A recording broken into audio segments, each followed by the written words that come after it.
అగో అటు వచ్చింది, అగో అగో ఇటు వచ్చింది, వామ్మనే ఇగో ఇటు వచ్చింది ఇటు వచ్చింది ఇటు వచ్చింది, వామ్మో అగో ఏమైంది పిల్లకు?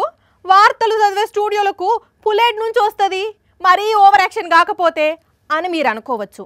కానీ ఏలూరులా సేమ్ ఇట్లనే భయపడే పరిస్థితి ఉన్నది కొందరు రైతులది. చెట్టు కొమ్మల్లో కూర్చున్న ఈ అన్నం చూస్తున్నారా? ఈయనేదో పండ్లు తెంపేదందుకో కొమ్మలు కొట్టేదందుకో కాదు మీదికి ఎక్కింది. పులిని చూసి భయపడి ప్రాణాలు కాపాడుకునేందుకు ఇట్లా చెట్టు ఎక్కి కూర్చున్నాడట. చెప్పండి అన్నలు అసలు ఏం జరిగిందో. మాకు ఇక్కడ సబ్ స్టేషన్ పరిధిలో వేరే రైతు ఫోన్ చేసి మేము వెళ్ళి చూసాం సార్. అక్కడ పాదమోద్రు చూడండి సార్, అది ఎర్లీ మార్నింగ్ వచ్చినాయి సార్. అవి మార్నింగ్ 6:30, 7 ఆ టైపులో వెళ్ళింది సార్ ఇటు మార్నింగ్. ఏలూరు జిల్లా ద్వారకా తిరుమల మండల్ రామసింగవరం శివార్లో 3-4 రోజుల నుంచి ఒక పులి తిరుగుతున్నదట. అయితే అన్న రోజు లెక్కనే పొద్దుగాలనే బర్రెలు ఆవుల పాలు విండేదందుకు పోతే దూడగా అనిపిస్తలేదట.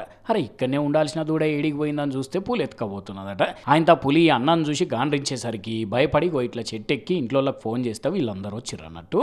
అప్పటికే వీళ్ళ సప్పుడిని పారిపోయిందట పులి. వెంటనే ఫారెస్ట్ ఆఫీసర్లకు చెప్తే వాళ్ళు వచ్చి సీసీ కెమెరాలు బోన్లు పెట్టి వెతుకుతున్నారు. ఏపీఎఫ్డిసి ప్లాంటేషన్స్లో అక్కడ పాదముద్రికలు గుర్తించడం జరిగింది. అది లాస్ట్ పాయింట్గా నిన్న. నెక్స్ట్ ఇక్కడ ఈవినింగ్ కూడా ప్రజలందరినీ అప్రమత్తం చేసినాము. డిపార్ట్మెంట్ నుంచి కూడా మా సిసిఎఫ్ సార్ ఒక టీమును ఫామ్ చేసినారు. ఈ టీంలో కానీ జాగ్రత్తనే రైతన్నలు, ఆ పులి చిక్కేదాకా జర ఒంటరిగా బయటికి వెళ్ళకుండ్రి సరేనా. ఈ పులి కథ ఇట్లుంటే గిజ్ చూడండి. చూసినరా పులి పిల్ల ఎట్లా చెట్టు ఎక్కుతున్నదో.